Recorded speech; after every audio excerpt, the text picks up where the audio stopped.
Why did I choose Santia? I chose her because I chose God. And I keep going back to it. Since we've been together, I've seen myself grow. I've seen her grow in ways that we didn't even know was possible. The way we complement each other in every way. You know, we're both from two totally different worlds, but it goes together like peanut butter and jelly. Yeah. That's what I will say. And I know it's all of this was for a bigger purpose and for a bigger reason. I never imagined my public healing would inspire others to heal across the world.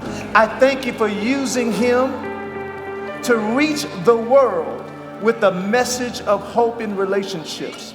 But your life does not. God, you are my publicist. We laughed. We shared the unadulterated truth. He said, not only have I not divorced you, I ain't exposed you. Oh! We didn't marry fans, we married forever. And we wanted forever to act like a fan. Reveal her, Jesus. I will not compromise on getting a woman of God. You don't have to. And Father, I declare for his future wifey, thank you for preserving her. This season, I declare miracles and manifestations. See you selling scripts. And you're unique. You ain't like nobody else. I noticed that right away. You being true to who you are, you're going to attract. It's a Hebrew word, hayil, and it was translated wealth, and it means people, it means men, it means resources, and it means means.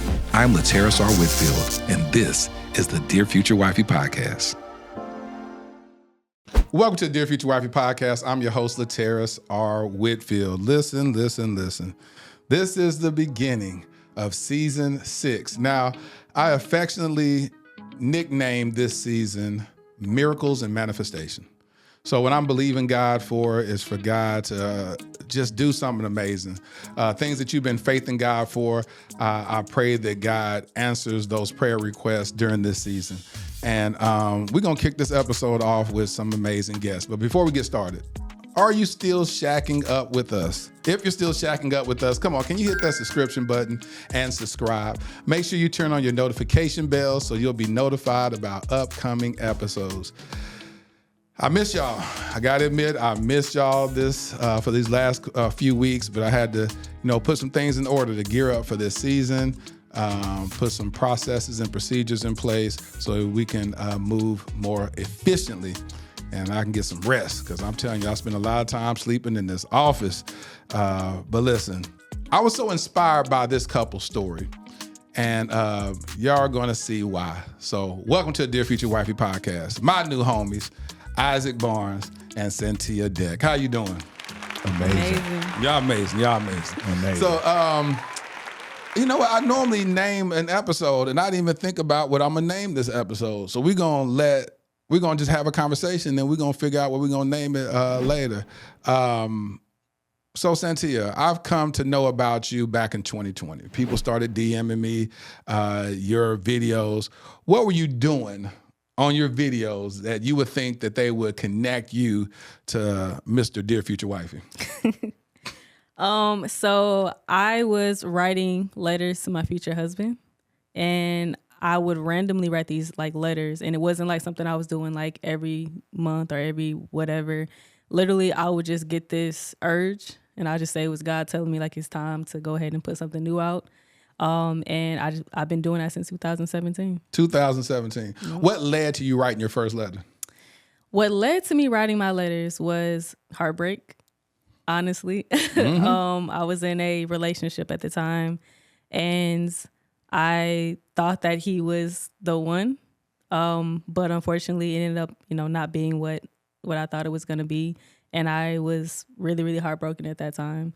And I remember my mom told me, you know what you should do? You should just start writing letters and manifesting, the man that you want, but be super intentional. So, and whenever you feel like, you're ready to put out a letter, just put it out. And I was writing it, but then I was like, I'm gonna put this on social media. And I was scared because I didn't want to be judged. I didn't want to look like I was being extra thirsty. Yeah. But something just kept telling me to do it because you never know who's out there, who's watching. You never know if my husband was out there. Look at that. He pointing. I'm pointing You at manifested myself. me, boo thing. Yeah, for sure. 2017, Isaac, if you think back, what were you doing in 2017? Man, my entire life was in this moment of like crescendo. That's the best way I can explain it. Like everything was in a transition phase. So that year I was married, which is something I don't think you knew. Nuh-uh. So yeah, I was married that year and I was going through the ending of that marriage. Right. And so it was, that whole experience, you know exactly what I'm referring to, that whole experience of a lot of things coming to the surface. You trying to communicate and having issues with communication. Yeah. And trying to figure out and navigate therapy and all of these other things that God uses to reveal yourself to yourself. That's the best way I can explain it. So you said reveal yourself to yourself. Isaac, what do you mean about that? So, I think all of us are walking around with things on the inside, they call it the shadow self. That's one of the terms that I've heard. And for me specifically, it was, are you going to show up and be who you say you are? Are you going to show up and, value your needs? Or are you going to allow someone else to dictate all those things for you and continue to show up the way you're showing up as a result of it? Or are you going to man up to it? And for me, that was that year. Did you know that the Dear Future Wifey Podcast is #1 in Jamaica? Well, guess what? We are going to go to Montego Bay, May the 4th through the 7th. We have teamed up with I Can't Wait to Travel, and we've put together this beautiful event. We've curated this amazing excursion. Let me just be honest with y'all real quick. I don't take vacations. I haven't taken a vacation in 4 years. Pretty sad. Listen, don't feel sorry for me. Because when I'm out there in Mo Bay, we're going to have some fun. So you got to say Mo Bay to make it seem like you know what you're talking about. You know what I'm saying? You got to say Mo Bay. So we're going to be in Mo Bay having a great time. We're going to have great excursions. We're going to do a live podcast recording. You know what? Let me just put this in the atmosphere. Because this season is about miracles and manifestations. It's my goal to interview the Prime Minister and his wife on the Dear Future Wifey Podcast. Now, how awesome would that be? Yeah. So if y'all know somebody that knows somebody, let them know that I want him to be on the podcast. It's only $100 to reserve your spot. So go ahead and reserve your spot so they don't fill up and you're watching us on the gram wishing that you were there. Go to ICan'tWaitToTravel.com. That's ICWTT.com. ICWTT.com. Click under Group Travel and you'll see us as the first getaway in the month of May. Join us at Mo Bay, May the 4th through the 7th. Listen, I can't wait to see you there. We're going to have an amazing time. And so when did you file for divorce, or even better, when was the divorce final? So the divorce that process started in 2018.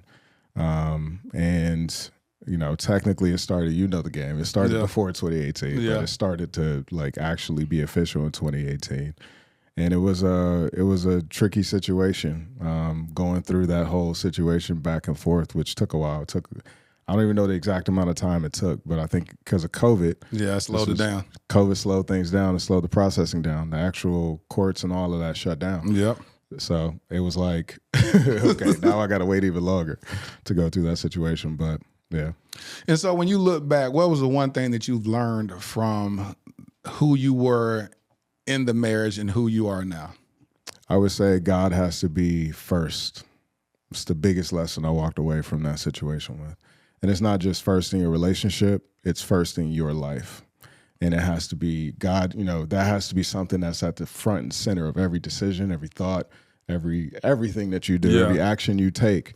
And, I would say just by prioritizing God first, that allowed me to then see myself in a new way and be who I truly was the whole time. Yeah. That I was afraid to be. And so being yourself, honoring yourself, honoring your needs, valuing yourself, and not allowing yourself to be lost in a situation and ultimately it comes down to being incompatible. And the lack of compatibility comes from not having God at the center. And so, Santia, when you were in these dating streets, you started writing your first letter. How old were you? 2017. What? For 5 years ago. Yeah, 25. 25. Yeah. And so at that time, you wanted to be married? I did.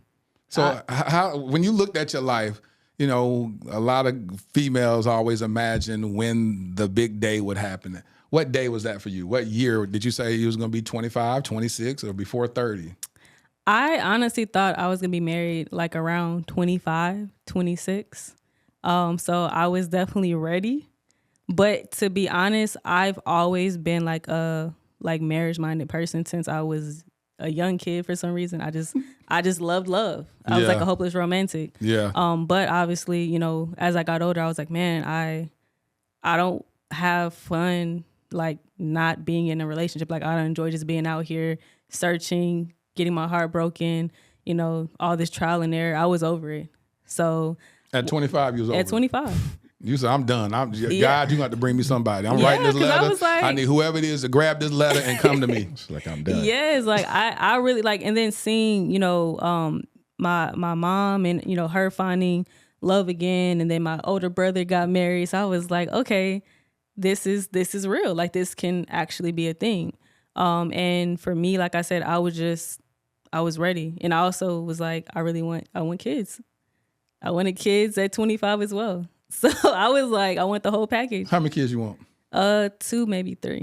How many kids you want? I always say 9.5, but I settled with her 2. Did you say 9.5? You want 9.5 9.5? Because Just a it's half. not me. She said, not me. It ain't It's coming gonna out be of a my little womb. We're puppy. gonna adopt Just a or little something. puppy. It's gonna be a little puppy. Nah, I want to as well. Yeah, so you want to. Yeah. And so y'all have, before I even talk about how y'all met. So here you are, you out in these dating streets, 25 years old. Mm-hmm. What were you doing at that age? What career were you doing? So I was an entrepreneur. I was really focused on like online training because I was a fitness trainer. So I was building up my brand. I was also an influencer, and I was also a nanny. So I was.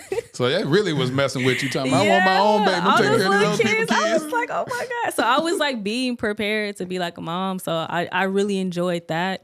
So I was honestly just focused on myself, like focused on getting ready, building. And at that time, if I'm being real, looking back, I was not ready emotionally yet. And I wasn't, and also mentally, because I had been through so much, like in relationships. So I feel like I was also feeding off of pain. Yeah. So, and I also feel like that's why I got pushed into the relationship that I was in at that time or before that time. So I think once that ended, I was just like, I was trying to grab on to anything instead of trying to heal. So I will say that. But even outside of that, like I still never became like scorned or hardened. I still believed in love. I still didn't believe every man was bad. Yeah. So, I still wanted it, but I still had a lot of work to do at that time. So you tell me, you said in hindsight being 2020, that's what you saw. Even in that moment, you never became a bitter woman. Never. Always was hopeful. Always. How many bad relationships did you go through from 25 until the day that you met Isaac over here? Every single one. If you can quantify it, is it 5? Or are you one of those people that's really relationship driven that you start dating a guy and y'all booed up, this is my man, and were you one of those type, or were you casually dating? Or No, I was never like a casual dater. You like had boyfriends. Like you had to say, do you want want to be together with me? Yeah, we go together. Yes. Circle yes or no. So yeah. Exactly. So it wasn't no maybe, in between, let's see. It wasn't none of that. I don't do that. So I would say between then and like probably 4. Yeah, 4. And you feel like all 4 of those relationships were toxic? Yes, extremely toxic. Explain. When you say toxic, because a lot of time we use these labels and like, oh, it's a toxic relationship. Mm-hmm. What does that really mean to you? So when I say toxic, I've been through some of the worst things that you can go through in a relationship. So I went through physical abuse. I went through mental, emotional. I've been cheated on. Yeah, I've been dating someone and didn't know that he was cheating, and then the lady showed up, and Showed I'm up in to your house? To his house. Yeah. Oh, while you were there? Oh yeah. Oh wow. Okay. Yeah.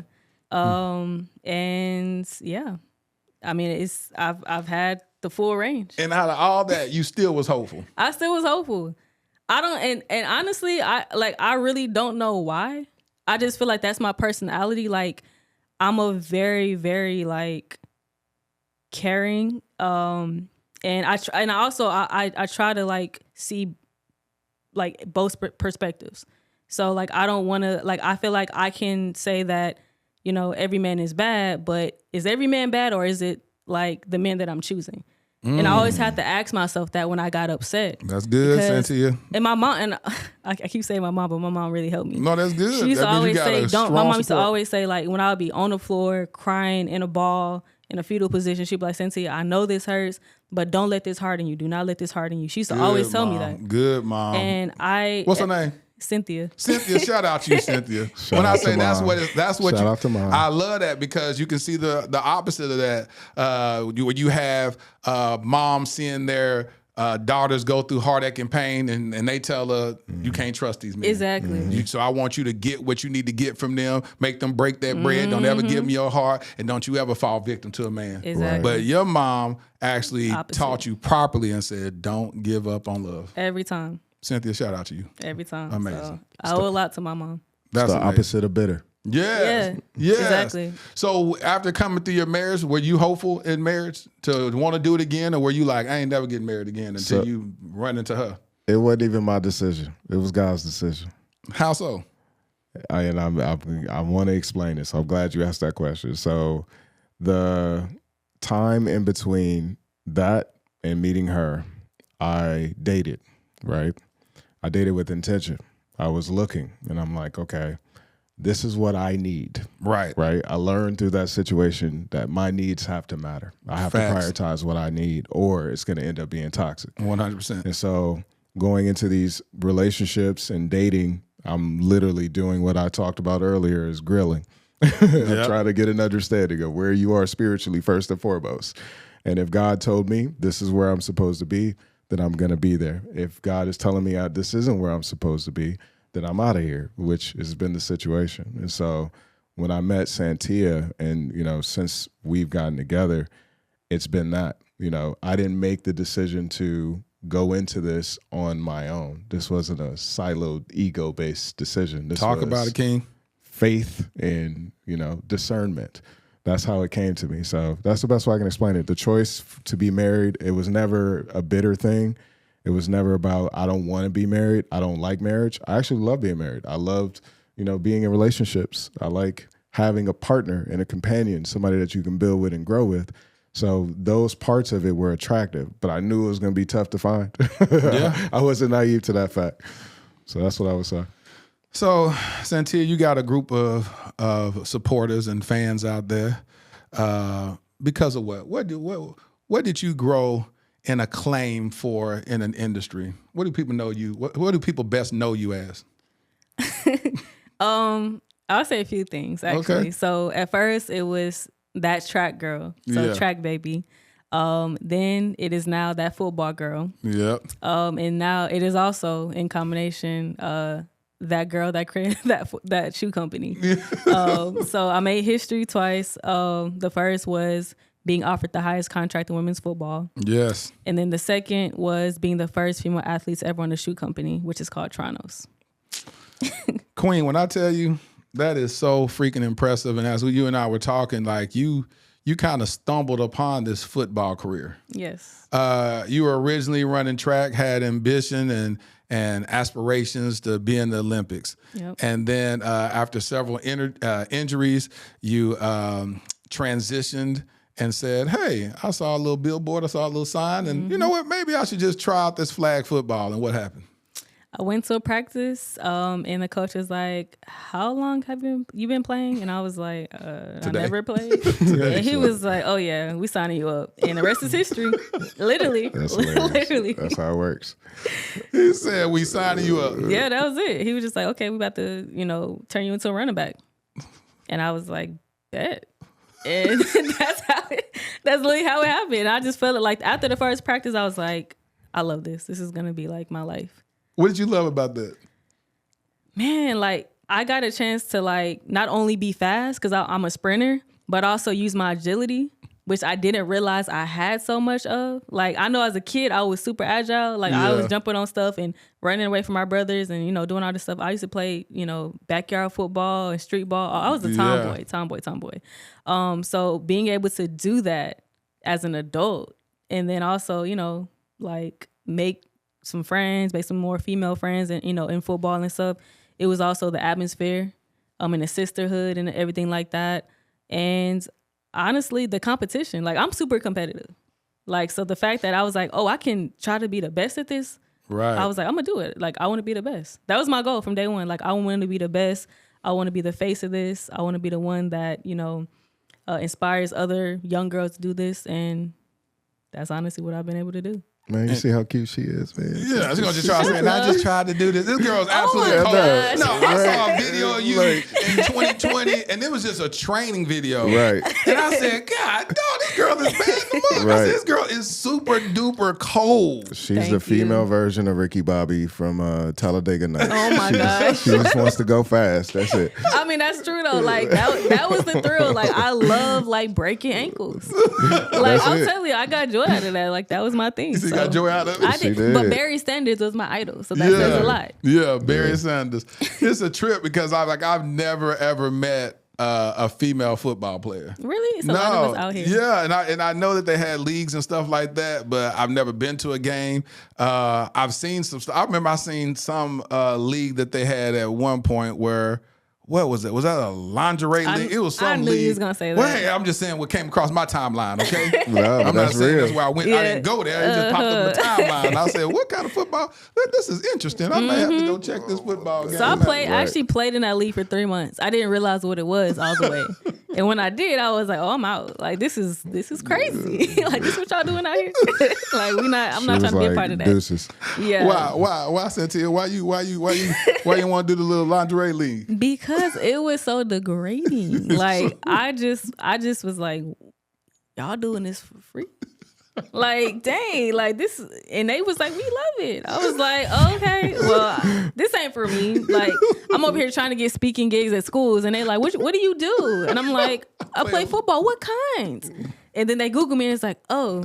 Next, like no callback. No callback. I was like, nah, it's messing up my brain. Like, okay. You will not be speaking to our children. Exactly. So, Isaac. Yes, sir. What do you do for a living?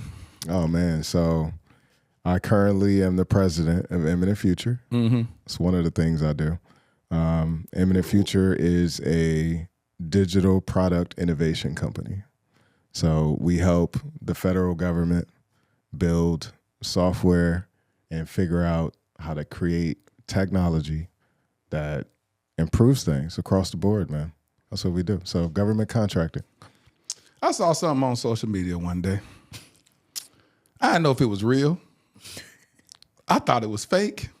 I ain't never seen nobody that looked like me that's not too far from the age that I am get awarded a contract with the government for $13.4 billion. Yes, sir. And that contract belongs to you. It belongs to my company. Yeah. It belongs to you, whatever, my company. If you put my in front of it, it's still you. So our company. I would say our company. Yes. Our company. Yes. Me and yours. Our company. You just got awarded. And I said, how in the world does an African-American man land a contract with the United States government for $13.4 billion? What is your answer? A lot of perseverance. That's what I would say. That's the easiest way to explain it. I've been persevering a whole lot of stuff. The government ain't gave me no contract. So you can't just say perseverance, because I've been persevering, and I ain't getting no $13.4 billion contract with nobody. What's yours will be yours, man. Like, that's the game. You already know. I ain't had no podcast either that blew up. So, you know, each of us got our things. Everybody got their lanes.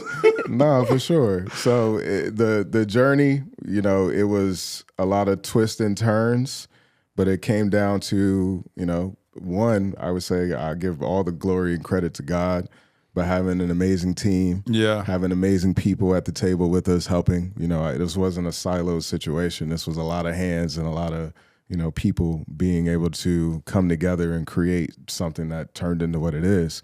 The history part came from the fact that I was the only Black person, right? And also the youngest. So that combination is where the history side of it came from.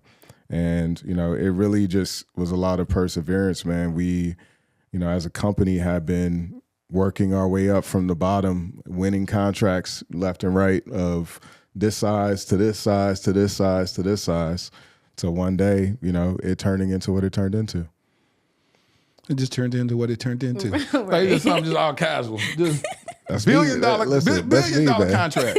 like He's so humble. Yeah, it just turned in. And when I looked at it, I'm telling you, Isaac, I'm keeping it 100 with you. Please do. I saw an article and I said, let me go look at this, because anybody can post anything. You know what I'm saying? Right. You can post anything. Right. And I said, it got 1 million. He said, look at this. It got over 1 million views. And this. I said, all right, yeah, whatever. Let's see how real this is. Then I read this article on Forbes.com. I said, oh, this for real. And I said, well, maybe you can pay for an article to be on Forbes. When I say I was so skeptical, I wish it was that easy. I do too, because I'll be all in Forbes, but I'll be saying all kind of stuff. Right. But in my brain, I said, because you seem so normal and you so freaking humble, that I was like, really? Like, help me under, like this. None of this makes sense to me. It just don't make sense in my brain. Y'all expect me to be on like MTV Cribs? Yeah. If you black, you supposed to be that. And then if you white, you need to be real nerdy and real aloof, and you like just real just awkward. Just awkward. You know what I'm saying? Right. So it just don't mix. You know what I'm saying? You got your hat to the back, you chilling, you know how to have conversation, you know how to laugh, you know what I'm saying? And you're this freaking brainiac that has created, along with your team and your partners, shout out to them, an amazing company that was awarded a contract to the tune of $13.4 billion with the United States government. Yeah, and it's the way that it works, and I'm going to give you some context just to explain it. The way that it works, the goal is over a period of time, this is your window.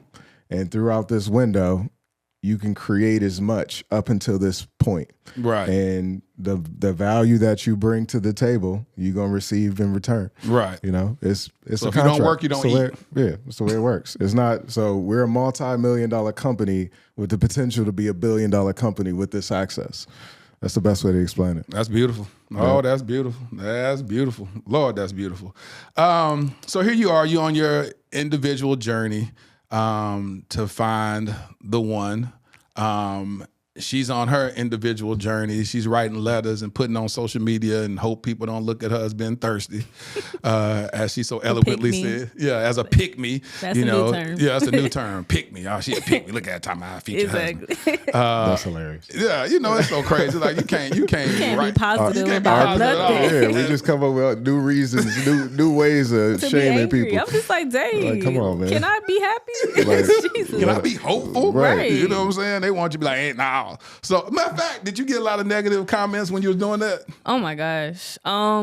Yes, and 98% of it came from women because they're like, oh my gosh, you're being so extra. You're being so thirsty. Why you got to post that on social media? Keep that to yourself. Put it in a diet. Like, just all these weird. And I'm just like, why are y'all so bitter? Yeah. Like, I'm trying to be hopeful. Like, I just came off of a broken heart, and this is what I'm doing. There it is. I'm not going and saying I hate all men and going on social media and posting memes about how much men have done this to me and blah, blah, blah. Like, I was like, okay, I'm going to turn this into something positive. And that's just the way that what I chose to do, the outlet. which is so dope because that's the heartbeat of this podcast, is that God told me to do this podcast and write these letters. Every episode ends with a letter to my future wifey.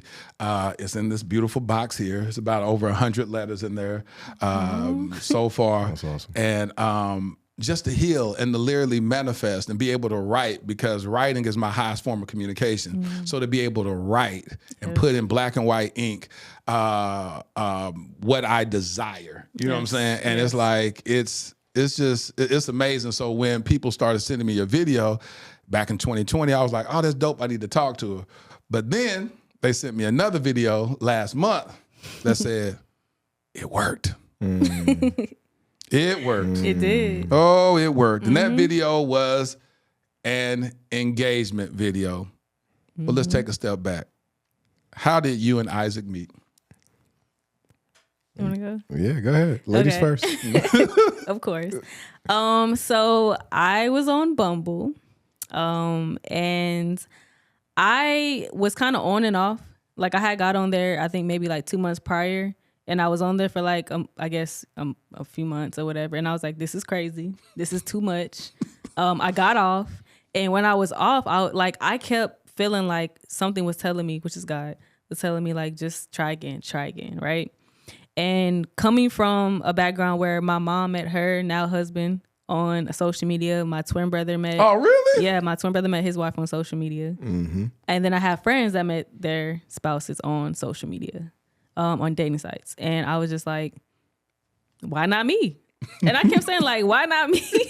And so anyway, so I was like, okay, something's telling me to get back on. So I got back on and I was on there, for like, a month. I was swiping and I was starting to like feel like, okay, this is just not for me. Right. Clearly, maybe I'm going to meet him at the grocery store or Whole Foods or something cliche or whatever. And as I was swiping, it was one day I was so bored and I was like, okay, I don't want to go out with my friends. I just want to be in the house. And I was just like, I'm going to just get on here and just swipe. And I was swiping. And I saw his profile and something stopped me. I was like, okay, let me look at this profile. And so she said something. You know what it was. What was it? We keep a lid on here. What was it? The people we need to know. Yeah. So God. Okay. God told me, look a little bit deeper. So I clicked his profile, and when I was reading like his bio and what he wanted, it literally mirrored mine. Like he was super intentional. It was like, I'm trying to settle down. If you're not, then I'm not for you. I want, blah, blah, blah, blah, blah. He was listing everything that he wanted. He just put it right out there. He put it out there.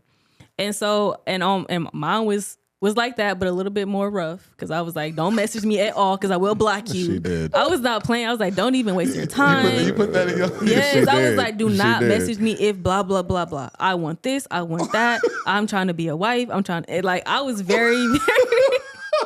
Like, I was not playing with nobody at that point. And so I was like, okay, I'm going to swipe on him. So I swiped on him and then I got off. And for the first time ever, like in my dating site history, I was thinking about him for some reason after I got off. I was like, and I was wanting him to like match with me. For some reason. Look, I got to give some, got to make it suspenseful. So anyways, a few days went by. And I was like, I kept checking. I was like, did he match me? And he didn't match me. And so I was like, you know what? I'm done. Forget it. How long between when you did that, were you waiting for him to match? Like 4 days. So it wasn't that long. Right. I didn't have no patience. I was going to say, don't make it sound like I was... It was 4 days. Over trying to change the world, work for the government. Yeah, exactly. Look, I didn't know what he did at the time. I just saw he was an entrepreneur. So I was like, cool. But anyway, so like, I was like, okay, I'm done. So I was literally getting on the dating site and I was literally about to delete, like literally click the delete profile, and his message came in. And at first I was like, God. Y'all know. I got a name drop. Please, no, continue. You definitely can do that. So he came. So his message came through, and at first I was like, I'm not about to open this. Like he should have already messaged me. And I was like, he was meant to be. He would have messaged me sooner because I'm over it now. And I was like, if it's meant to be, when I get back on here in a year, he'll be waiting. That's literally that was my mindset. So you already see what I had to deal with. You already see. I already was upset. No, I was already upset. I was about to delete it, and his message came through right before I deleted it. But if he's supposed to be the one, He should have came earlier. Or you need to wait a whole nother year. That's what I said. That's what I said. Telling God off, huh? You're right. And God was not having it because so after that, I was just like, something God kept telling me, just open it, just open it. So I opened the message and I was like, okay. He actually respectfully, started the conversation. And he was like so friendly. What'd you say? Do you remember what you said? I don't even remember what I said. Do you remember what I said? You were like, I think it was like, hi, how are you doing? I read your profile. I'm super intrigued, super deep, Isaac. And just like, he analyzed my whole profile. Isaac was like, you use 833 characters in your bio, and the number 8 signifies new beginnings. The number right, and I was just like, Isaac, okay. Why'd you count all the characters on my bio, definitely. Isaac? Why'd you Oh my God. But no, it's like Sound he had did like some research about me, and I was just like, okay. But he was like, he said what he said, and I was like, okay, nice to meet you.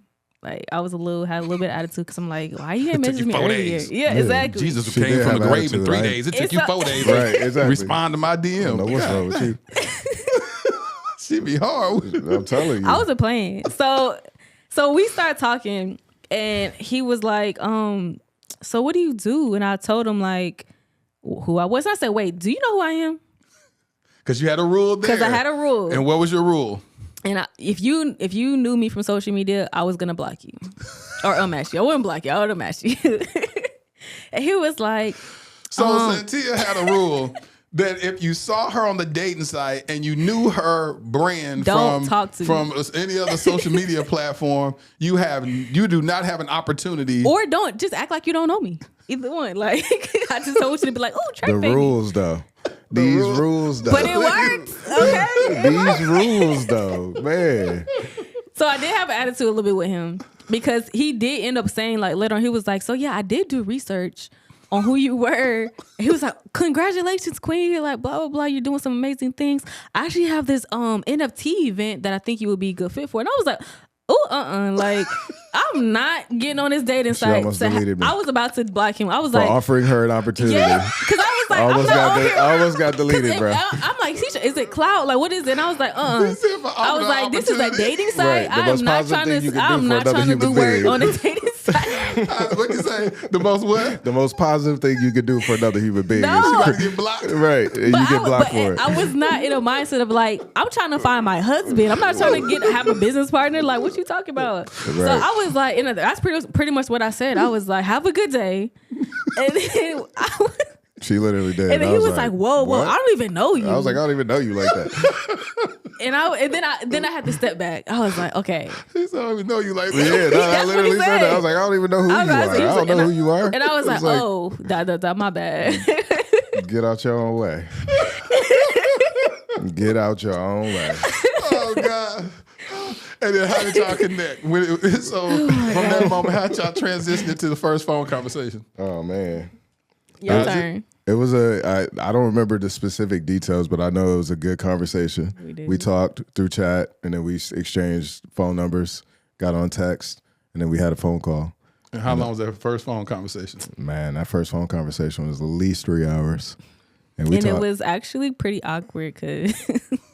Why was it awkward to you? You know why it was awkward? Why was it awkward? You know what it said? Yeah. Y'all don't judge me, okay? We will. But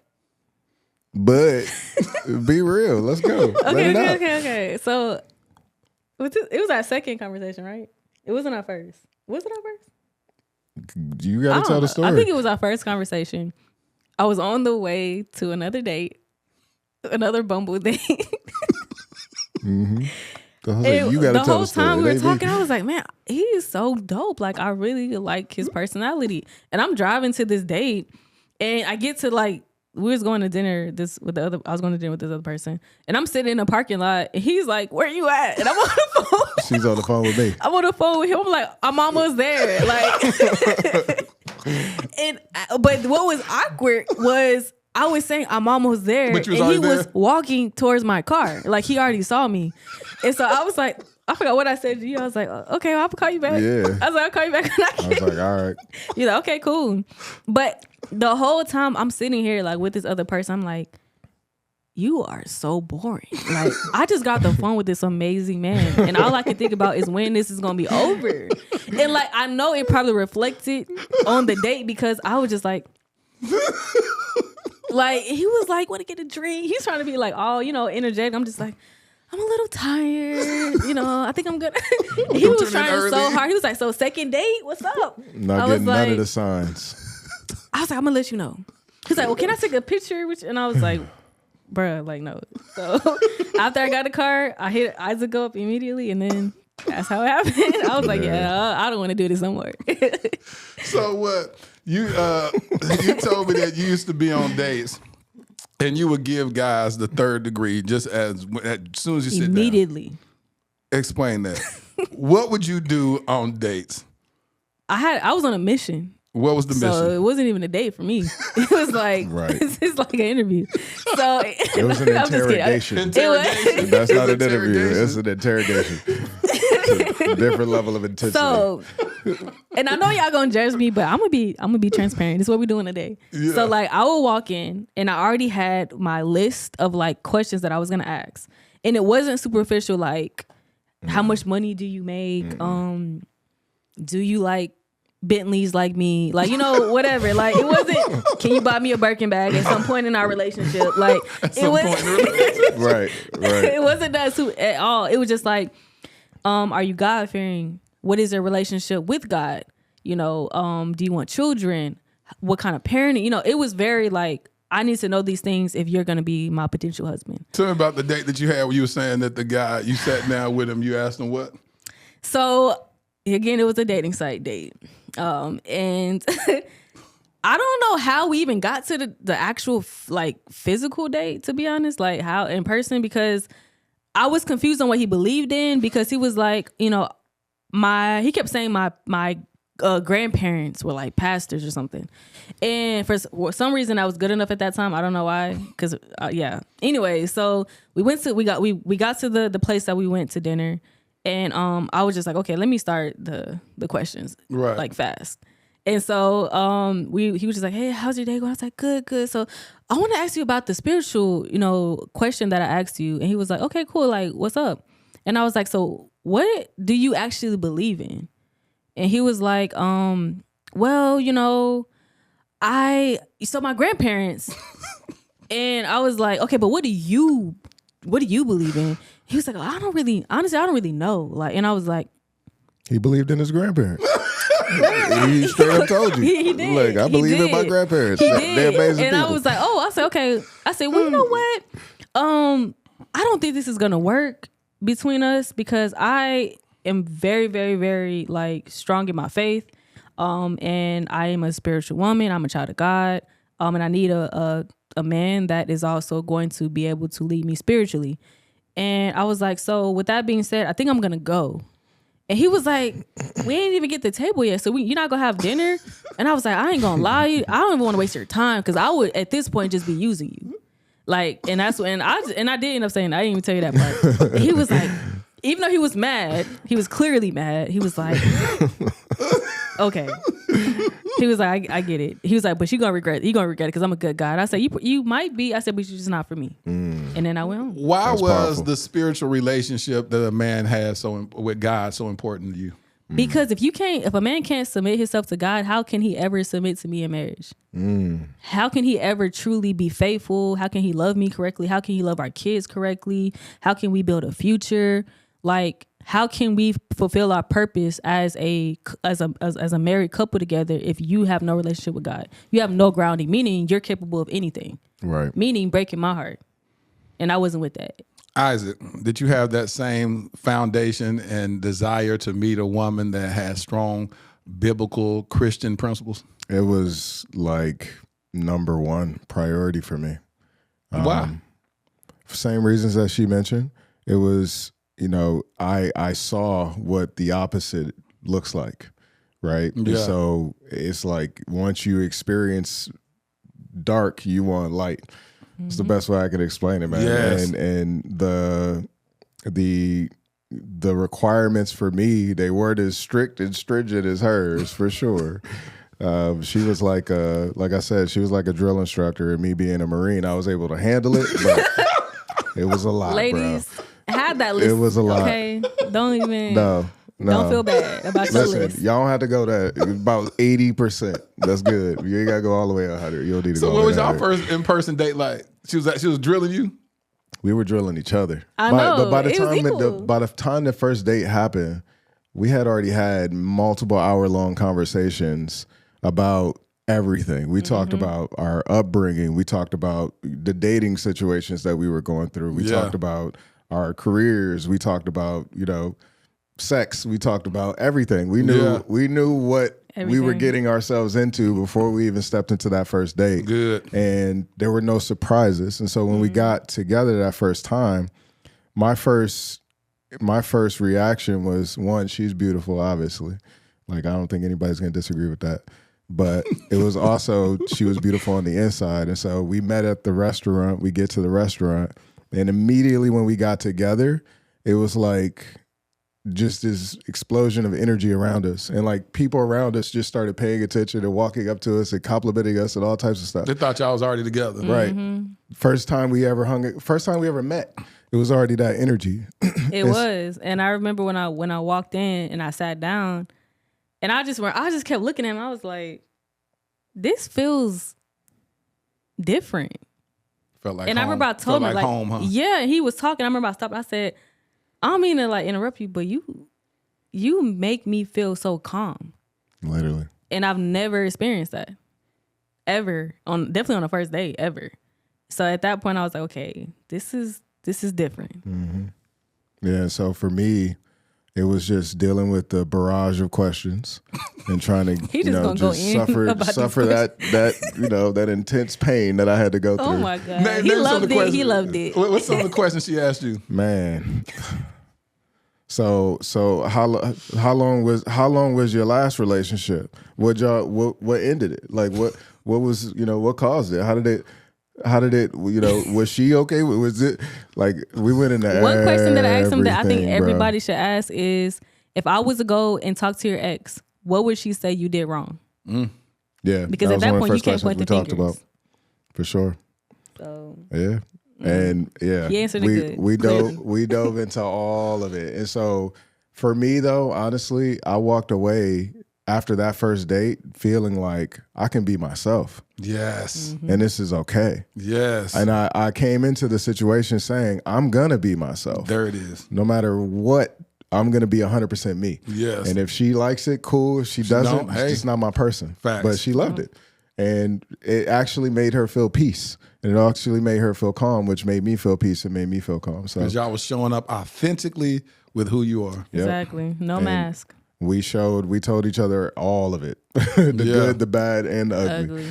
And we were still there. And that's, to me, that was one of the biggest things I always asked for was compassion. Even in my profile, my dating profile, I said compassion has to be one of the criteria. And I was looking at it from that perspective of, I'm not perfect.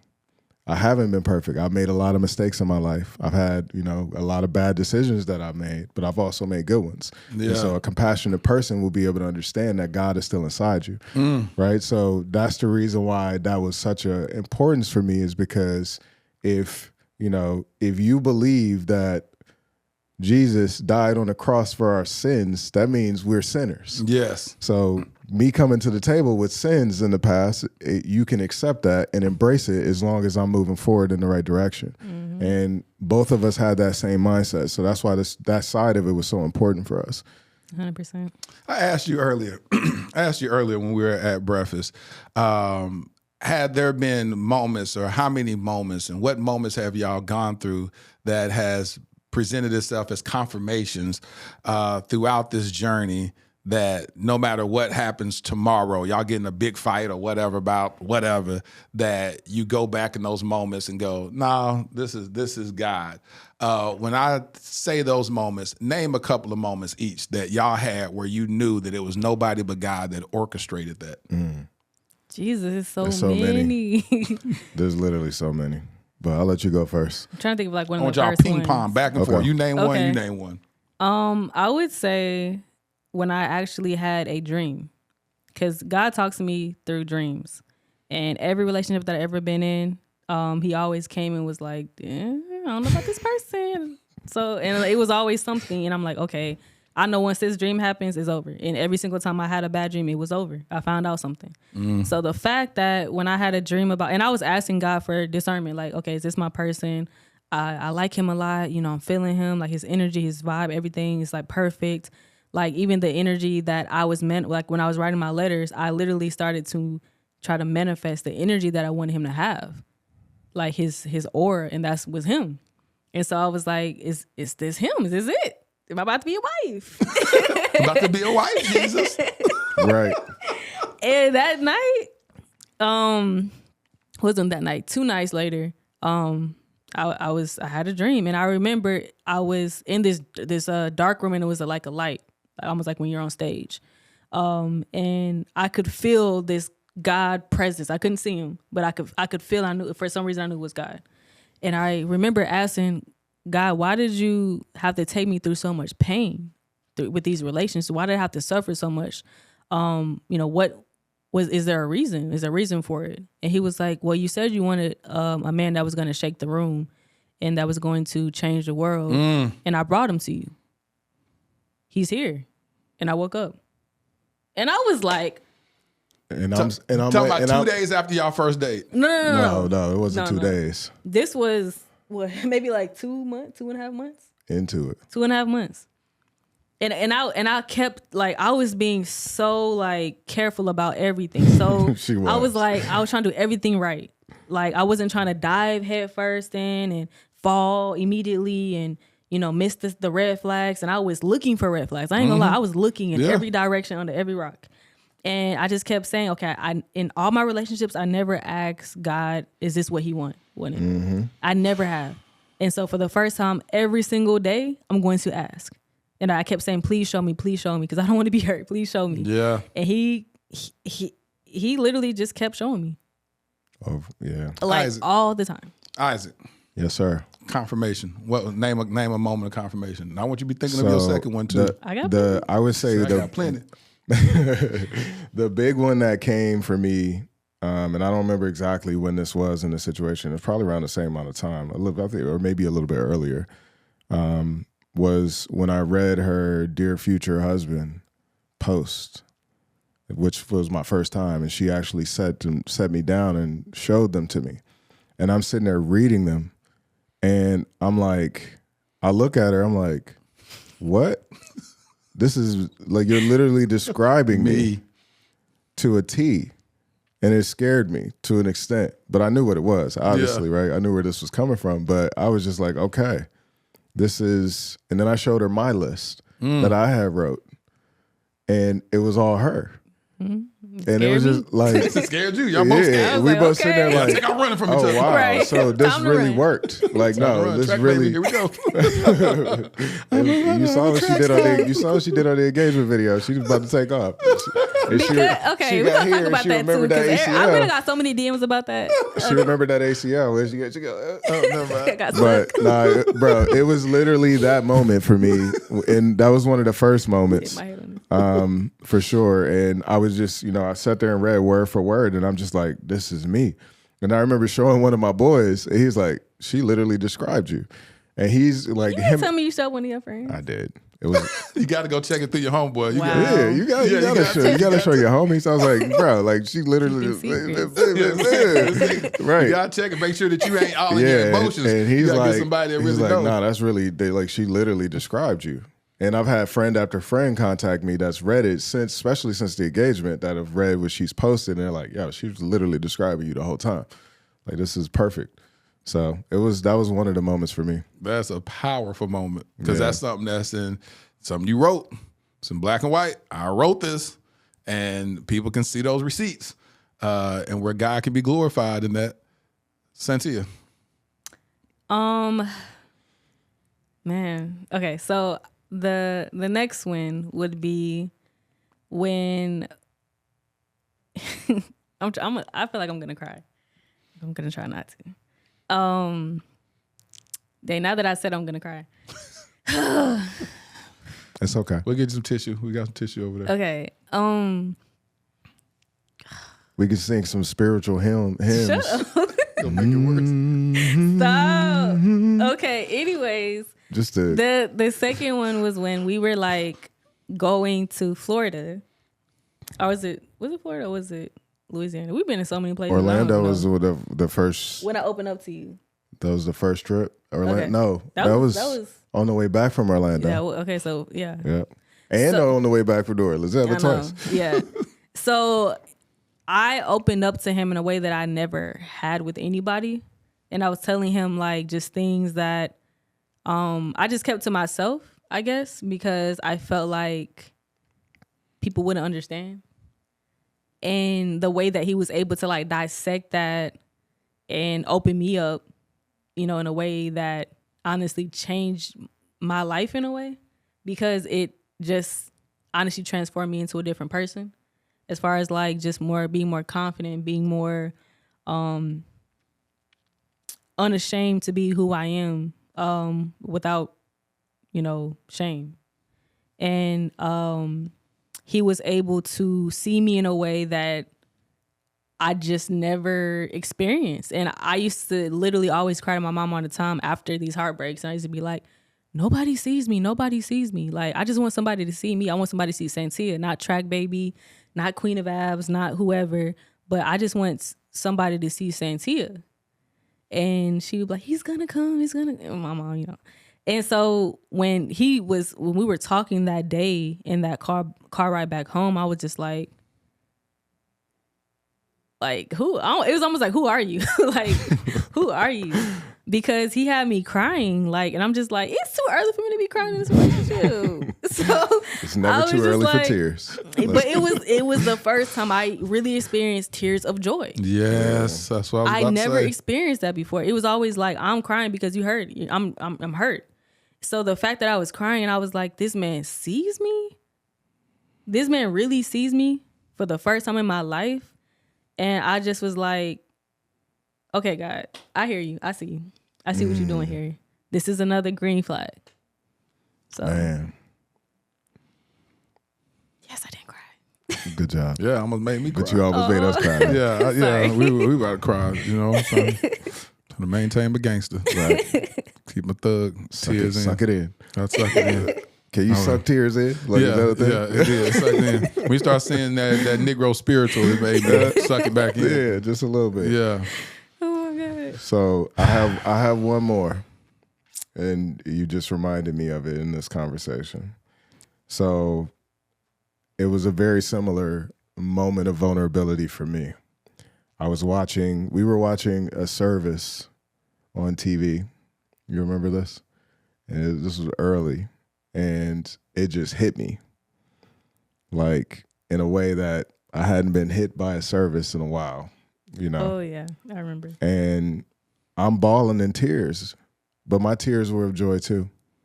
And she's there with me. And this is very early in us knowing each other, like first couple of weeks.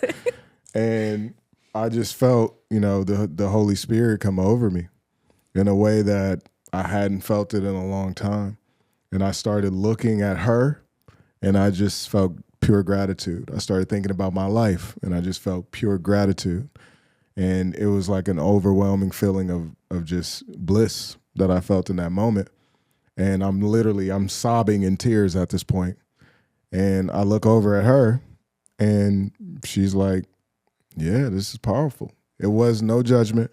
There was no guilting. There was no shaming. There's no pointing the finger or looking at me. She didn't hold it against me later. There was nothing negative that came out of it. The entire experience was pure joy and acceptance. And that was one of those other moments for me where I just knew for a fact that, like, oh, this person was sent to me. This isn't I didn't just find somebody. This was a gift. And so that was one of the other moments for me. So it's been like, we can keep going. Yeah, we could do a whole podcast just about these moments. But it's been a lot of them since we've been together. Santia, what did old Cynthia say? About him? Yeah. Mama. So when my mom first met him, and I was like, what you think? She was like, I like him. And I was like, you like a man that I brought to you? She was like, yeah, like, I like him. And I was like, okay. She was like, yeah, I see him. And I was like, what does that even mean? And she was like, he knows. And I was like, so did y'all have a conversation, sidebar, like conversation without me? She was like, he knows. And then I would say about 2 months later, she texted me at like 10 o'clock at night. And she was like, I got something to tell you. And I was like, what? She said, me and Ariel, which is my stepfather, have something to tell you. And I was like, okay, why you just ain't call me?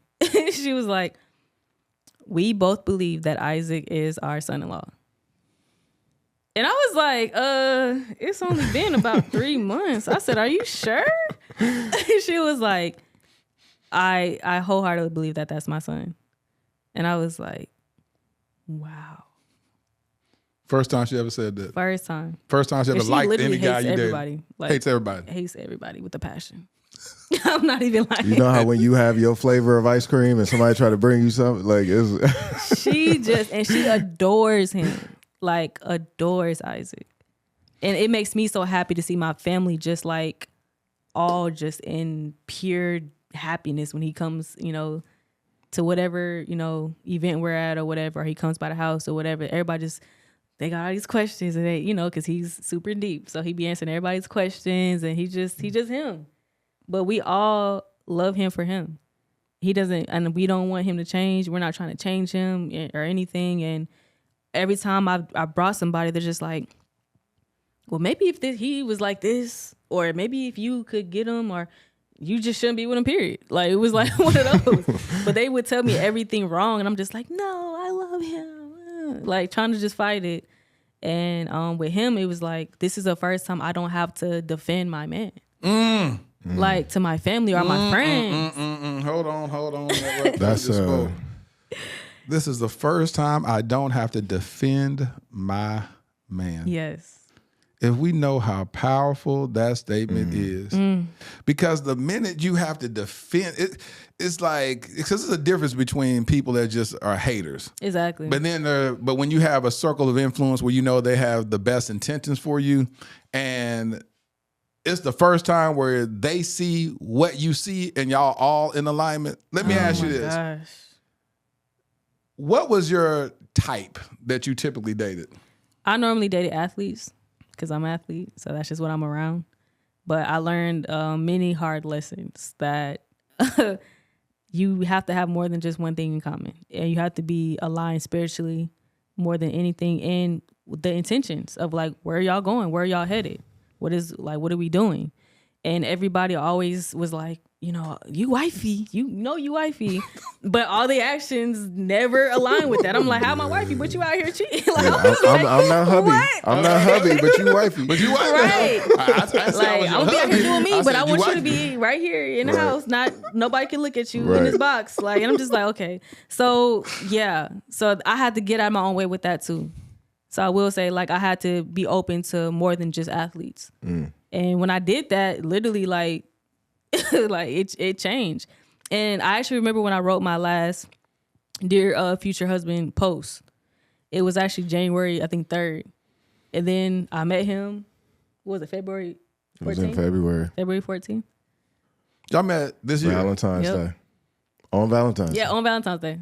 That was our first conversation. First time ever talking. So it's real. Like, what's the gist? Manifestation, prayer is real. I'm just messed up. So he said something early on in y'all dating process, which he relayed his intention with you and gave you a timeline. Isaac, what'd you say? Well, she said, what do you think? When do you think we'll get engaged or like move to the next level? I actually never said that. You did say this. We were having a conversation. You were asking me a conversation. I mean, you were asking me during the conversation. Okay. We were at your house. You don't remember? I remember. I think I said, where are we going? Yeah. I ain't say where we going to get That's what I heard. Yeah. What I heard is, that's what it means. Because I ain't ever going to ask you. It means the exact same where thing. we going? You saying, where we going? Where we headed? Yeah. I ain't sitting around too long. So, and I literally, I was like, Because I ain't got time. I ain't got time. Time is money, honey. That's what she says. Money, Time honey. Like, I ain't got time. That's her little phrase. So that's what I dealt with on day one. Money, honey. I'm like, oh gosh, I'm not even wearing a watch right now. Like, how am I supposed to handle this? So during that first conversation, she asked me a question, and I'm intentional. When I get asked a question, I go to God first, especially if it's something dealing with something in the future or something of this magnitude. And what I received was this fall. And I was like, this fall. That's what I told her. It was like, by the fall, we'll be engaged. And I was like, what? Okay. And I was like, you just going to, you sure? I was like, that's going to question. Now, hold on. Now, right. Right. She's like, I got my answer. Now that I got my answer, I need to know. Is it real? Hold on, what? Because he answered it so, it was like, yeah, like fall. And I'm just like, okay. Okay. Like, I was kind of stuck. I was like, all right. And I told my mom, and she was like, okay. Like, we both were just like, okay. And like, we just like, all right, we're going to see. That's what we're going to see. And so this was what month was this into y'all's relationship? This was like 3. 3. And were y'all in a committed relationship month 3? Mm-hmm. Y'all were like, this is my girl, this is my, we here. And then you said, what we doing? Right. After 3 weeks, I was like, she said that the day time one. is a ticking. She's like, so you're interested in getting married and engaged and having kids, right? We're going to do this if this is where it's at. If not, I'm... Why you gotta be... Yeah, I was she not, slid I a was contract not that hard. she slid a contract in front of me with some clauses in there. I had to put my glasses on. You are giving me X amount of ounces of semen right now. Like, if it ain't this, then I'm good. I was very much like, if it's not this, I'm out. Yeah. Like, every time I was like... So in your mind, how long were you willing to date before a year? Mm-hmm. I agree with Max, and that's pushing it. There needs to be some steps happening within that year to look like you're moving. Right. You just can't be saying, yeah, it's gonna happen. Like, if I'm not saying these it's happening or it's gonna happen, then it's not happening. It's over with. Like, I was gonna be out. I was like, I'm not dealing with it. Like, cause I'm not playing with these men no more. Like, I was so like, when I tell y'all, I know it sounds rough, okay, but it worked. It worked. So don't be afraid to grill men, cause I feel like they be trying to shame us sometimes. But if they want you, they gonna be like, oh, okay, I like this. Yeah, right. They gonna like it, cause they know that you serious, right? Yeah, that's facts. I agree. You agree with that, Isaac? 100%. So I wasn't too hard on you. I don't know about all that. Oh my God. Too hard? That's a stretch. Well, you it worked. Nah. It was actually pretty easy. It wasn't that hard. And so at what point did you say, I am going to marry her? You gave her a rough estimate. Mm-hmm. And what made you say, this day is the day? So, oh, wow. That's a great question, actually. So I originally thought it was going to be the day before. So I planned the whole situation. I got her family to come out. We went to, so she's addicted to fruit. She's one of the first people I ever met in my life that's actually addicted to fruit. Yeah, sorry. Like, if you had a bowl of fruit right there, she would stop this interview and get up and go eat it, because she's that addicted. But so we went to a peach farm that didn't have peaches. I was so upset. They didn't have peaches. They had pumpkins because it was Halloween. Yeah, so we ended up picking flowers instead of getting peaches. But it was my favorite. But it was her favorite flower, sunflowers. So it worked. Oh, okay. So it worked, but it just didn't feel right. God was like, "Nah, they ain't got peaches. You can't do this without the peaches." And you know what? Now that I'm thinking back, I felt like it was awkward. I felt like the energy was like, everybody kept looking at me. I'm like, why everybody looking at me? Like, I'm why trying is my whole family here? Like, yeah, my little brother don't do to... nothing because it's a Sabbath, so he don't do nothing on Saturdays. But he was there. I'm like, but I don't know why I was so like just green about the whole situation. You were. It was beautiful. Well, we just having a family day. It was beautiful. So you just called an audible and just said you're not gonna do it. Yeah, when I got there, we were like looking for peaches. We asking all the staff like, "Where's the peaches?" They're like, "They no peaches right now." We're like, "Oh man!" I was like, "Nah, this ain't gonna happen." So I text her mom. I was like, "We ain't doing it. I'm not gonna do it here. This don't feel right." Yeah, mission abort. And so I knew my mom was acting weird. I knew the next day we had to go to the Falcons game. And so I was like, all right, God, is this where? And I just felt a smile energy. That's what I felt in the turn. In a space. Yep. And so we got there and the game was just amazing. Like they were playing the best we had ever seen. We were like, And is this a Super Bowl not team? The best. So that had me like. So Falcons, if y'all paid attention to this, we ain't trying to. I'm sorry. Y'all know look y'all great. stats. Look at y'all stats for the previous seasons. Y'all get what we said. Like it's all good. We're not But posting this part. This season was lit. That game was lit. So shout out to y'all. So we get there, we at the game, it's amazing. And me and her are sitting, we got great seats. We're sitting there, I'm like, man, I don't really want to get up to go organize this because this game is so good. But God's telling me to do it. So halftime comes, I'm like, babe, I'm gonna go get after halftime, I went and got some food. And I'm vegan, so I got that excuse to be able to take a little bit longer to find something that I want. So I literally, I ended up talking to one of the ushers, and I told him, I was like, listen, this is what I'm trying to do. I'm trying to get in touch with the girl who invited us, but I can't tell her because she has the contact info. So I got to go these back routes. So I talked to one of the ushers, tell him, he's like, oh man, that'll be amazing. Let's see if we can get you on the Jumbotron. And he walks me over to guest services. We get to guest services. I talk to them and tell them, and then the lady there, she's like, yeah, that would be amazing. Let's see if we can get you on the Jumbotron. But we got to go take you to the other guest services. And so as soon as I turned around, I literally run right into this guy that we met that's a part of the staff earlier that year. He was literally standing right behind me. I walk right into him, and I was like, bro. He's like, what's up, man? I was like, me and Santia are here. He was like, oh yeah, I heard you guys were coming. How's everything? And I was like, I'm trying to propose to her, first and foremost. I was like, I'm trying to get this set up. Like, I need your help, bro. He was like, oh, I got you. And we exchanged numbers. I then went and sat back down. I came back with some food. Yeah, so she was like, well, I was wondering what took you so long. You found something? I was like, yeah, I did. I found something.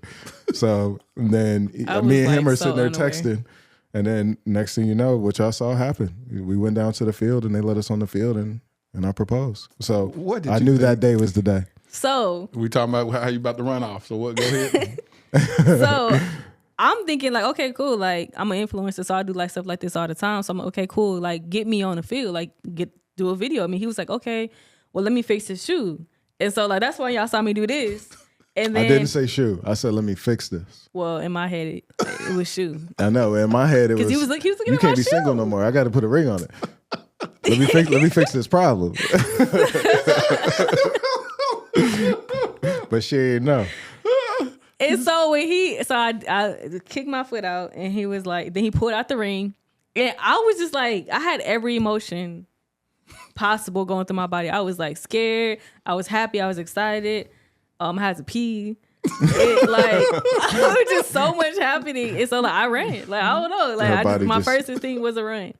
And then I was like, wait, I gotta go back. Like I can't leave one. She was literally about to take off. I told you.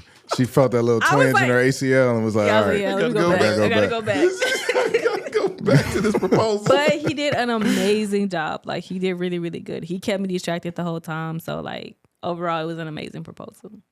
You did good. Thank you, babe. So, when you think about how God has been writing this love story out, what is the word that comes to mind, Santia? Say that one more time. When you think about how God has been writing your love story out, what's the word that comes to mind? Man. Faith. Isaac. Word. Destiny. So when y'all think about, I was talking to Isaac and we talked about how men choose. Isaac, why did you choose Santia?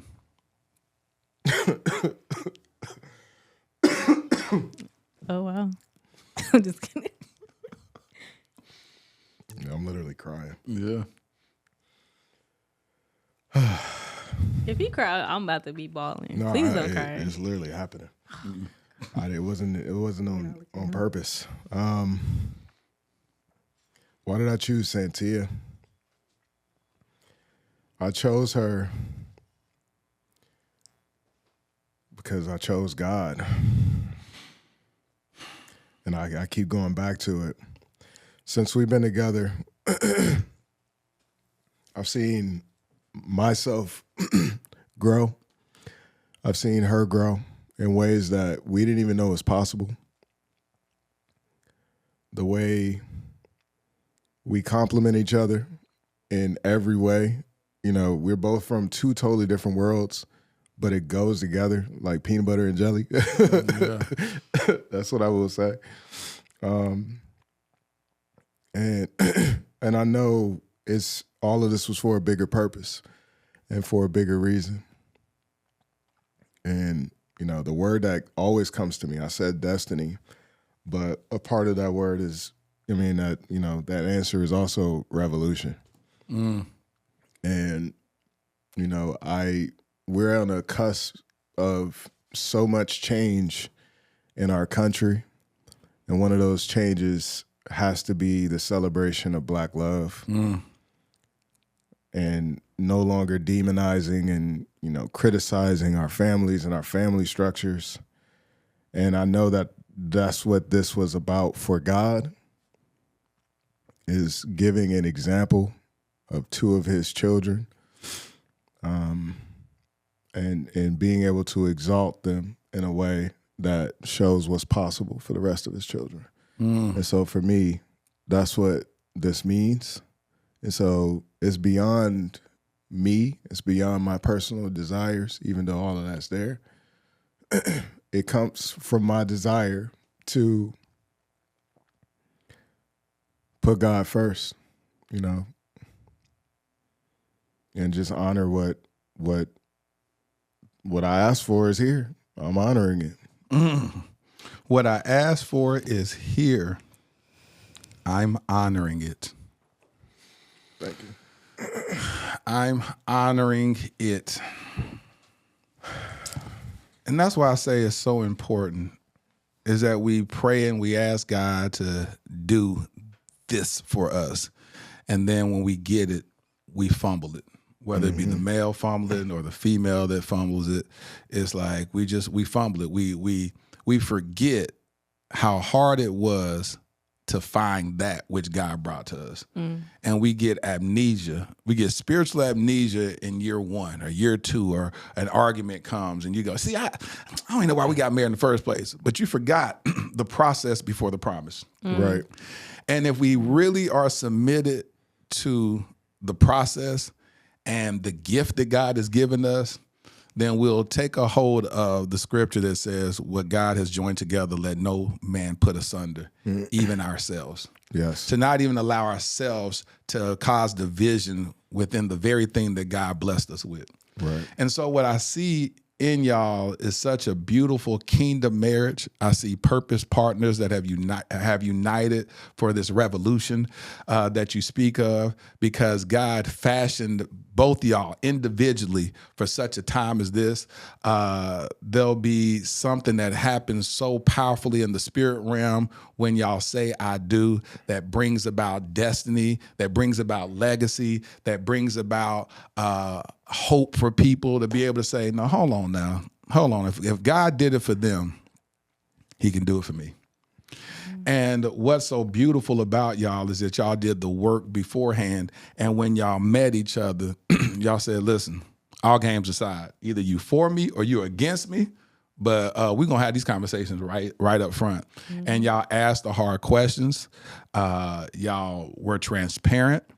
Y'all were authentic in y'all's answers, where that y'all could skip past all the nonsense. The reason why I say I feel that marriages take so long to actually formulate is because people aren't really talking. Like they're really not, it's like they just not having those real conversations. They spend a whole lot of time together, but they're not having quality time where they're asking those real questions to get to the we're going to weed out all this nonsense. Either we supposed to be with each other or we not, and we're not going to play with each other. And you go and find the person for you, and I'll go find the person for me. And instead of just wasting a lot of time. And so I love the fact, King, that you were so intentional about your love towards Santia, and you said, listen, it's God first. Because if I don't put him first, then I'm going to always get in the way and I'm going to circumvent everything he's trying to bring to me anyway. Amen. And it takes for you to have your ear close to the mouth of God for you to be able to speak to her heart in the way that you did. You had to have your ear to the mouth of God for that opportunity to take place when y'all were driving back from Orlando, and she began to open and uncover herself with you, knowing that you're not going to use what she gave you in that precious and sacred moment and weaponize that moment against her.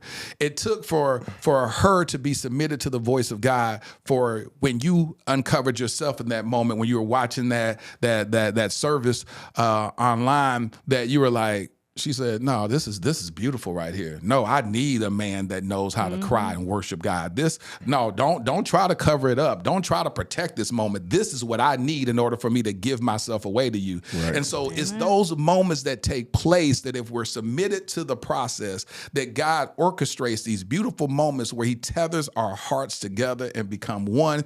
And the oneness is being created before the I do, because y'all are actually doing the work ahead of time. And the I do is just the official ceremony. For sure. You know what I'm saying? And so that's what's so beautiful. That's what I see. I'm so encouraged by y'all's story. I'm so encouraged by what God has done through y'all. I hope people are so blessed by this. Santia done found a billionaire on Bumble. That's pretty crazy. That's so catchy. Right, a billionaire on Bumble. Done found a billionaire on Bumble. Well, let me tell you something. And man, and it's a trip how you said that you wanted to run when you actually found what you've been hoping for. That you got it. And the first thing. I know. And honestly, like, I think what I was also feeling was like, finally. It was just like, it was so overwhelming because this is what I've been dreaming of since I was a little girl. I mean, most women, from the time they're like 6 on up, is like they're planning their weddings. And so for me, like, seeing all of the pain, all of the hurt, all of the bad relationships, like, and just it all flashed by. Honestly, like, I was like, okay, I had to go through this, and I had to get my heart broken in this way, and I had to, feel this and blah, blah, blah, and experience this in order for me to get to this. And even though I never was bitter or hardened, I will say that there were times where I was like, okay, maybe it's just not for me. Yes. Maybe I'm not supposed to have a partner in this lifetime. And so when he got on his knee, I was like, in white pants, mind you. In white pants. In white pants. On green turf. On green turf. Oh, green turf. I was like, okay, God, like, Make it plain, Isaac. Make it plain. Right. You didn't think that out, did you? Not at all. Not at all. After the fact, I was like, but no, it was like all of my what did my mom say? My ashes. It was from ashes to beauty. Yeah, That's from what beauty she to always ashes. said. Beauty to ashes. There we go. And seeing all of that. Beauty from ashes. That's beauty, what it is. exactly. Yeah. Y'all Beauty know from what I'm ashes. trying That's to what say it is. yeah. And I was like, this is what it was for. Yes. Like, finally. Like, it was literally like just a big sigh of relief. Like, okay, finally, he's here. After all these years of praying and hoping and crying and, all the tears on my pillow and the showers where I was crying myself to you know what I'm saying? Like, all of these things that I had to go through. And I just literally was like, maybe it's not for me. They have it, but maybe God has a different plan.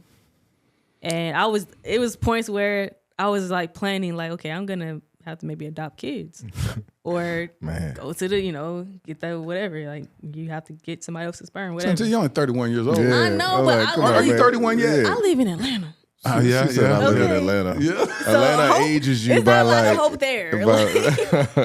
Like the little bit of hope that you have. It's a hope desert.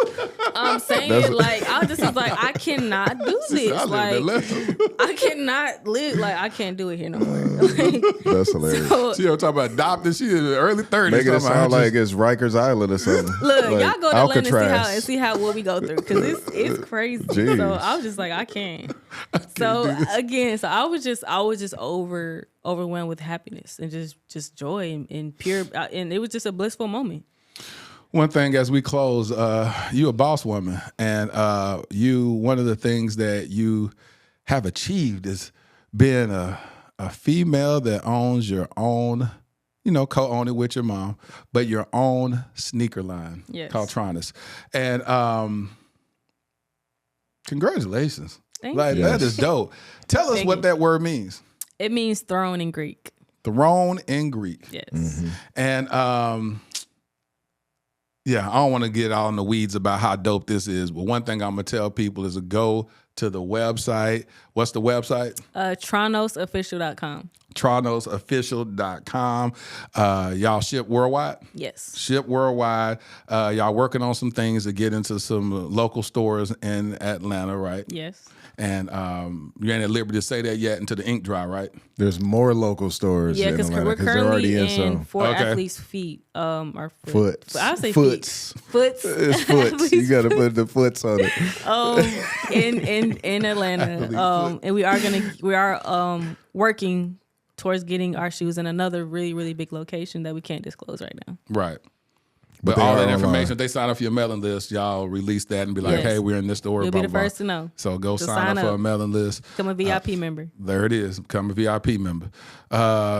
Isaac, what you got on the horizon? Oh, man, I'm working on some really awesome stuff right now. I want people to go to my website. Go to isaacbarnes.com. Or if you Google me under Isaac Future President Barnes, you'll find me there as well. That was something I found interesting, that Isaac is going to be running for president in the future. That's the plan.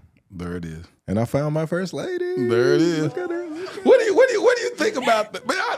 When I saw that, I said, hold on, I got to say this because I always talk about purpose. You said we had this whole conversation about guys and how we choose or whatever. Why did you choose her as it equates to your purpose? Man, it's a lot. I could go into a whole lot about that specifically. But the thing that I would say is she amplifies me, which I think is a woman's role. And we both agreed that that's a woman's role. My role is to provide and support, and her role is to amplify and increase, right? And that's what she's done. And so the amount of growth that the two of us have experienced and how much, we've evolved in a very short period of time and to being further who we are is one of the most powerful things ever, right? And then on top of that, she's a voice of a strong, powerful Black woman, who owns her own and does her own and controls her own, which is a narrative that just needs to be played out across the planet right now. Yes. Right? And so being able to come together like that in a way where our purposes are magnified by being together is one of the most powerful things ever. And that's, to me, what made this all the easiest decision ever for me. Man, listen, man, that's what I'm talking about. That's absolutely amazing. Man, shout out to y'all, man. Make sure that y'all go to isaacbarnesforpresident.com. It's Isaac Future President. Isaac Future President. If you just Google that, you're going to find me. Okay. It's the easiest way. Are you really active on social media? Because I know you don't be like, she's been pushing you to become more active on social media, but she has. So you about to see me. You about to see me turn up. Okay, you about to turn up. Okay, cool. I'm about to just let this go because I'm telling you, I could talk to y'all for another 2 hours. Because I just love it. I love being in this space. I love seeing intentionality. I love to see Black love. I love to see like a man literally cover his woman. And I want y'all to protect that. I want y'all to protect what God has gifted y'all with, because as y'all know, it took a lifetime for y'all to find this. Man. And don't take it for granted. Hey, y'all give it up for the future Barnes. Ladarian thrusted suddenly into Child Protective Services in 2015. My nephew, Black, a boy. The likelihood of being adopted outside of kinship, slim to none. Armani, 16 years old, Black, a boy with 5 years in the foster care system before I even knew his name. The likelihood of ever being adopted, yep, you guessed it, slim to none. While Ladarian and Armani were trying to survive and barely thrive in an overpopulated and underfunded foster care system, I was living my own life, doing well professionally. Having been a single father with a daughter who at that point was doing well in college, it was my time to live my life, right? Wrong. I felt unsettled, tireless, agitated. There are just too many of our Black children stuck in ambiguity and in the limbo of the foster care system. In 2017, I legally adopted my nephew, Ladarian. Fast forward to 2019, I had no ties to this other young king, but I felt God instructed me to adopt him also, and I obeyed. Starting over with parenting should have been enough, right? Working with various foster care and adoption agencies to help bring awareness to the countless young Black kings in the foster care system should have decreased my agitation, right? Joining the board of directors of Advantage Adoption, an organization that helps find permanent adoptive homes for children in foster care, should have led to some type of resolve, right? No, not at all. None of it felt like I had done enough.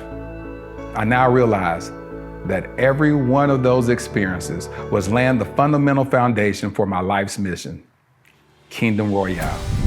Kingdom Royale will be a luxury, state-of-the-art home for foster boys. Our first location will be in the Dallas-Fort Worth Metroplex. We will utilize the whole person approach that instills identity, empowers them to advocate for themselves, and enlightens them regarding new perspectives and limitless options that they thought were impossible. Though the young kings will attend the local public schools that are in proximity to Kingdom Royale, our at-home curriculum will broaden their worldview through participating in the arts, attending various cultural events, learning about and engaging in multifaceted discussions about current events and even relevant historical context, introducing them to gardening and landscaping and even caring for our animals on our farm and on-site stables. We just launched our Startup Capital campaign with the goal of raising $2.8 million. Now, why $2.8 million? Well, in 2017, I created a web series in which I performed random acts of kindness for targeting the homeless community.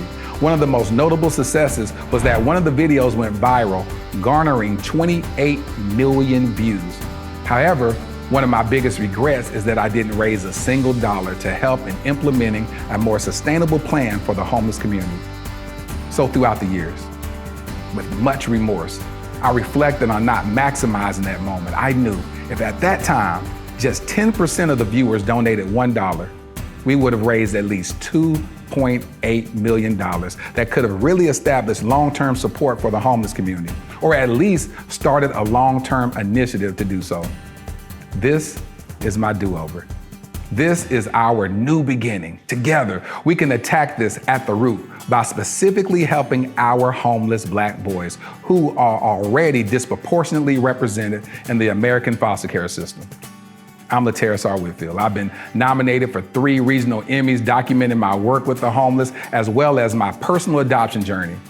Despite those accolades, the greatest award for me is truly providing the infrastructure for a transformed life. Visit kingdomroyale.com for more details. Crown a king and make a donation today.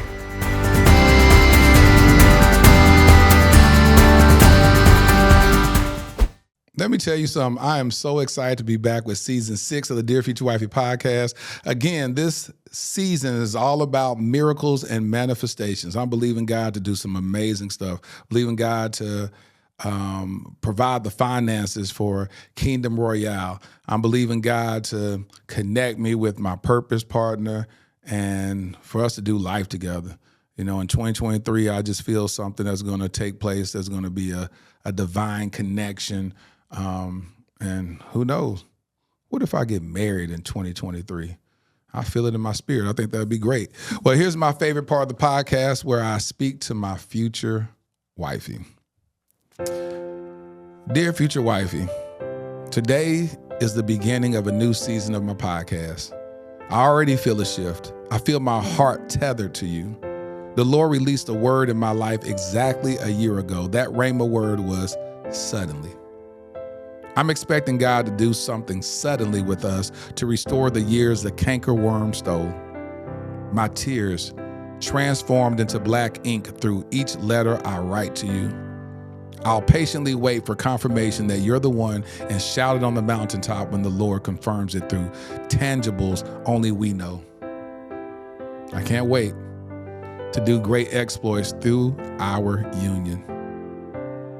You will be God's greatest gift and the most cherished gift I've ever received. I love you. Your future hubby. I hope you enjoyed this episode of the Dear Future Wifey Podcast. Remember, be lit, live intentionally and transparently, and don't stop loving. Make sure to subscribe to our Dear Future Wifey YouTube channel. We're available on Apple Podcasts, Google Podcasts, Spotify, and Stitcher. We welcome your support. Simply share our podcast with your friends and family.